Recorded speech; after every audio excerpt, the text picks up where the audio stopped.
নিবনুৱা যুৱক যুৱতীসকলে যে জীৱনত কেতিয়াও কংগ্ৰেছ আহিলে 50 লাখ টকা গোটাই লোৱাৰ পিছতহে যে চাকৰি কৰিবলৈ যাব সেইটো এটা সংকল্প ল'ব। 3টা 4 নম্বৰ এই যে প্ৰধানমন্ত্ৰী আৱাস যোজনা ইমান সুন্দৰভাৱে এতিয়া ঘৰবিলাক আমাৰ হৈ আছে, এই দুখীয়া মানুহবিলাকে কংগ্ৰেছ অহাৰ লগে লগে তেওঁলোকৰ সংকল্পত এই খুঁটা 4টা পাব অকল, কাৰণ ছালখন তেওঁলোকৰ কংগ্ৰেছৰ প্ৰেচিডেণ্টে খায়, ফ্ল'ৰখন পঞ্চায়তৰ ছেক্ৰেটেৰীয়ে খায়, ৱালকেইখন তেওঁলোকৰ কংগ্ৰেছৰ ৱাৰ্ড মেম্বাৰে খায়, আৰু হিতাধিকাৰীৰ নামত খুঁটা 4টা থাকে। গৌৰৱ গগৈয়ে কৈ দিলে যে 100টা চিটত তেওঁলোকে প্ৰতিদ্বন্দ্বিতা কৰিবই।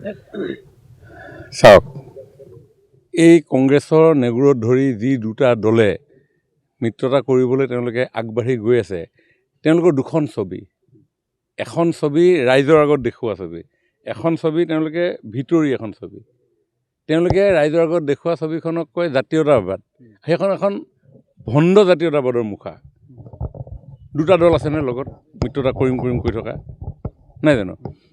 তেওঁলোকে ৰাইজৰ আগত উজনি অসমত জাতীয়তাবাদৰ মুখাখন পিন্ধে। জাতীয়তাবাদ মানে কি? অসমৰ কৃষ্টি সংস্কৃতি, ৰীতি নীতি, পৰম্পৰা, লোকাচাৰ এইসমূহ ৰক্ষাৰ কাৰণে যোনে কাম কৰিব।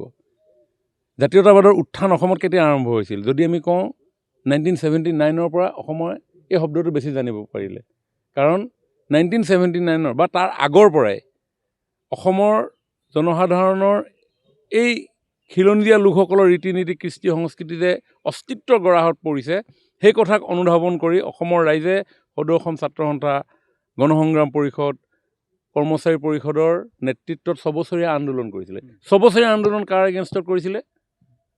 কাৰ আগ্ৰাসনৰ কাৰণে অসমীয়াৰ অস্তিত্ব বিপন্ন হ'ব বুলি অনুভৱ কৰিছিলে? এই অচিনাকি লোকসকল। অচিনাকি লোক কোনটো আৰু এতিয়া ক'বলগীয়া বাকী নাই। বাংলাদেশী মিয়া, ষ্টেট কথা। তাৰ কাৰণে 860জন শ্বহীদ হ'ল। যোৱা 10 তাৰিখে ইয়াত শ্বহীদ স্তম্ভ নিৰ্মাণ হ'ল। হাজাৰজনে পংগুত্ৰ জীৱন আঁকোৱালি ল'ব লগা হ'ল। কিমান লাঞ্ছিত হ'ল, বঞ্চিত হ'ল, ধৰ্ষিত হ'ল জীয়ৰী বোৱাৰী, কোনো লেখ জোখ নাই। সেই সময়ত কোনে সেইখিনি কাম কৰিছিলে? কংগ্ৰেছে কৰিছিলে। কাক ৰক্ষণাবেক্ষণ দিবৰ কাৰণে? অচিনাকি লোকসকলক।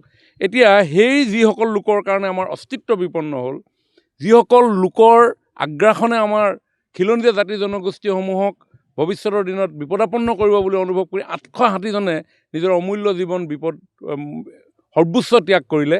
এতিয়া সেই দলটোৰ লগত লগ লাগি লৈ পিনি এইটো কি জাতীয়তাবাদ? ইয়াতকৈ চূড়ান্ত ভণ্ডামী আৰু ক'ৰবাত থাকিব পাৰে নেকি? ইয়াতকৈ চূড়ান্ত ভণ্ডামী। তেওঁলোকেতো জাতীয়তাবাদ শব্দটো মানুহে ক'বই নালাগে। কংগ্ৰেছৰ লগত কেতিয়াবা জাতীয়তাবাদ হয় নেকি?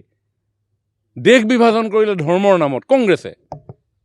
5000 বছৰীয়া ভাৰতীয় সভ্যতা সংস্কৃতিক মান্যতা দিলে বিভাজনেৰে। পূব পাকিস্তান, বাংলাদেশ, পাকিস্তান কোনে কৰিলে সেইটো কাম? কংগ্ৰেছে কৰিলে।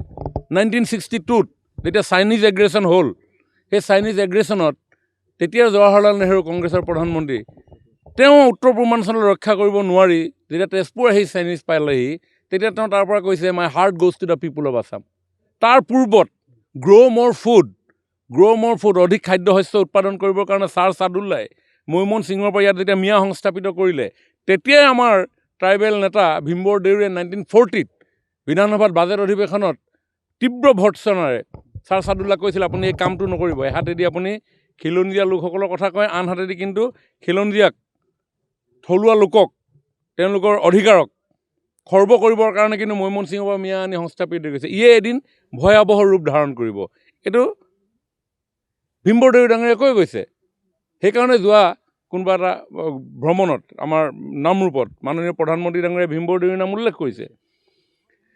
গতিকে সেই কংগ্ৰেছ 1962 ইয়াতে ডেভেলপমেণ্টৰ নামত অতদিনে কি কৰি আছিলে? মাহিয়াৰ দৃষ্টিৰে অসমখনক চাই অসমৰ যুৱ সমাজ ক্ৰোধান্বিত হৈছিলে। তাৰ কাৰণে আলফা নিচিনা সংগঠনৰ জন্ম হ'ল। হাজাৰ লোকৰ মৃত্যু আকোৱালি ল'বলৈ। কাৰ ভুলৰ কাৰণে? তাৰ ফল কোন? কংগ্ৰেছ হয়নে নহয়? আজি নৰ্থ ইষ্টক আজি মাহিয়াৰ চকু। আজি প্ৰধানমন্ত্ৰী ডাঙৰীয়াই এই এইকেইটা দিনত 30-12তকৈ অধিক অসম ভ্ৰমণ কৰিলে। আজি যদি আপোনাৰ এখন ব্ৰহ্মপুত্ৰৰ ওপৰত দলং, আগতে আন্দোলন কৰিব লগা হৈছিল। বাৰাউনীলৈ যিডাল পাইপলাইন লৈ গৈছিল, তেজ দিম তেল নিদিওঁ বুকুৰ তেজেৰে ৰাজপথত লিখিছিল গুৱাহাটী ৰিফাইনেৰীৰ আগত। কংগ্ৰেছে গুৰুত্ব দিয়া নাছিল। তাৰ কাৰণে শ্বহীদ হ'ব লগা হৈছিল শোধনাগাৰ আন্দোলন। আজি অসমত থকা যিকেইটা শোধনাগাৰ, সেই শোধনাগাৰ আজি ৰিফাইন কেপাচিটি বৃদ্ধি হ'ল। আজি 13 মিলিয়ন মেট্ৰিক টনলৈ গুচি গ'ল। এতিয়া যিডাল ৰিফাইন পাইপেৰে বাৰণি গৈছিলে, ওলোটাই মানে এতিয়া অসমৰ ৰিফাইনেৰী শোধন কৰিবৰ কাৰণে ক্ৰুড অইল আনিব লগা হৈছে। আজি কংগ্ৰেছৰ এতিয়া লেটেষ্ট এতিয়া যিজন প্ৰেচিডেণ্ট এইটো কি নাম তেখেতৰ অল ইণ্ডিয়া প্ৰেচিডেণ্ট যে খাৰ্গে, মল্লিকাৰ্জুন খাৰ্গে, তেওঁৰ পুতেকে কি কৈছে, তাৰমানে কংগ্ৰেছৰ ঘৰত কথাটো আলোচনা হয় ন, যে অসমত টেলেণ্ট নাই, কিয় ইয়াত ছেমি কণ্ডাক্টৰ, আৰে why not semiconductor in Assam, কি ক'ব বিচাৰিছে? অসমৰ কি যুৱ প্ৰজন্মৰ মাজত কি সেই দক্ষতা নাই নেকি, সেই প্ৰতিভা নাই নেকি? আজি বিশ্বজুৰি আজি ইলেক্ট্ৰনিক ছেমি কণ্ডাক্টৰৰ গোটেই ক্ষেত্ৰখনত অসমৰ বহু যুৱক যুৱতীয়ে কাম কৰি আছে।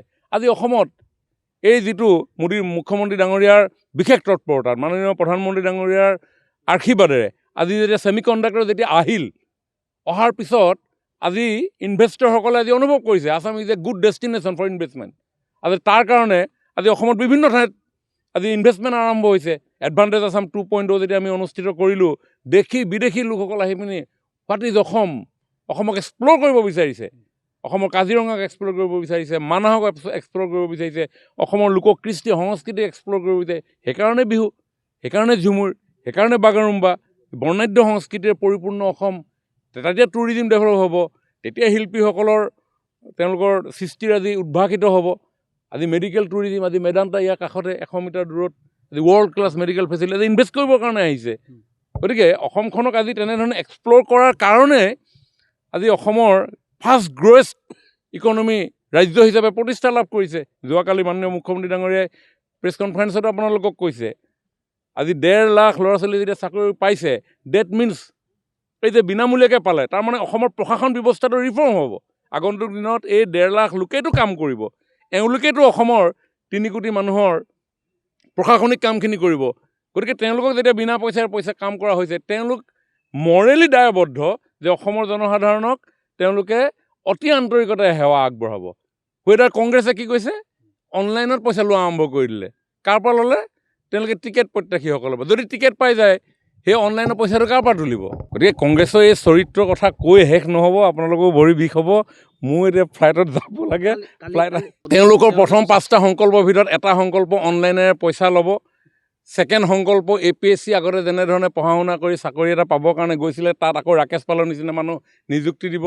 থাৰ্ড সংকল্প আকৌ এই 1.5 লাখ ল'ৰা ছোৱালী যেনেকৈ বিনামূলীয়াকৈ চৰকাৰৰ চাকৰিখিনি পাইছিলে, তাৰ পৰিৱৰ্তে তেওঁলোকে আকৌ বজাৰ খুলিব। বজাৰ খোলা আৰম্ভ কৰিয়ে দিলে। গতিকে নিবনুৱা যুৱক যুৱতীসকলে যে জীৱনত কেতিয়াও কংগ্ৰেছ আহিলে 50 লাখ টকা গোটাই লোৱাৰ পিছতহে যে চাকৰি কৰিবলৈ যাব, সেইটো এটা সংকল্প ল'ব। 3টা 4 নম্বৰ, এই যে প্ৰধানমন্ত্ৰী আৱাস যোজনা ইমান সুন্দৰভাৱে এতিয়া ঘৰবিলাক আমাৰ হৈ আছে, এই দুখীয়া মানুহবিলাকে কংগ্ৰেছ অহাৰ লগে লগে তেওঁলোকৰ সংকল্পত এই খুঁটা 4টা পাব অকল। কাৰণ ছালখন তেওঁলোকৰ কংগ্ৰেছৰ প্ৰেচিডেণ্টে খায়, ফ্ল'ৰখন পঞ্চায়তৰ ছেক্ৰেটেৰীয়ে খায়, ৱালকেইখন তেওঁলোকৰ কংগ্ৰেছৰ ৱাৰ্ড মেম্বাৰে খায়, আৰু হিতাধিকাৰী নামত খুঁটা 4টা থাকে। সেইটো 4 নম্বৰ সংকল্প পাব। আৰু 5 নম্বৰ সংকল্পটো হ'ব, সেইটো তেওঁলোকে মই এতিয়া ক'ব পৰা নাই, 5 নম্বৰ তেনেকুৱা ধৰণৰ সংকল্প হ'ব। গতিকে তেওঁলোকৰ সংকল্পত আৰু অসমৰ ৰাইজ যথেষ্ট ইতিমধ্যেই অভিজ্ঞতাৰে পুষ্ট। সেই ক'লোৱে নহয়, গ্ৰ' মোৰ food Congress, division of India through religion Congress, my heart goes to the people of Assam Congress, শোধনাগাৰ তেজ দিম তেল নিদিওঁ কংগ্ৰেছ, অসম আন্দোলনৰ মূল সৃষ্টিকাৰী কংগ্ৰেছ, আলফাত আন্দোলনত 10,000 মানুহ মৰাৰ কংগ্ৰেছ, আজি আপোনাৰ এই যে APSC কেলেংকাৰী কংগ্ৰেছ, প্ৰত্যেকটো চাকৰিৰ নামত পইচা লোৱা কংগ্ৰেছ, ডেভেলপমেণ্ট একেবাৰে জিৰ' আছিলে কংগ্ৰেছৰ যিখন চাৰ্জশ্বিট, সেই চাৰ্জশ্বিটটো দীঘলীয়া চাৰ্জশ্বিট। Thank U. আপুনি বিচৰা বাতৰি পাব কেৱল নিউজ 18 এপত। নিউজ 18 এপ ডাউনলোড কৰিবলৈ স্কেন কৰক এই QR কোড। গুগল প্লে ষ্টৰতো পাব এই নিউজ 18 এপ।